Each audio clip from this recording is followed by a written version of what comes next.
Poke holes in a bottle with a fork, and it will completely transform your home.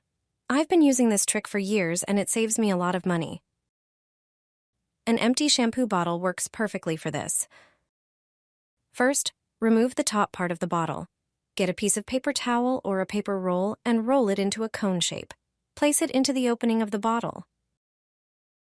Pour in 1 tablespoon of coffee.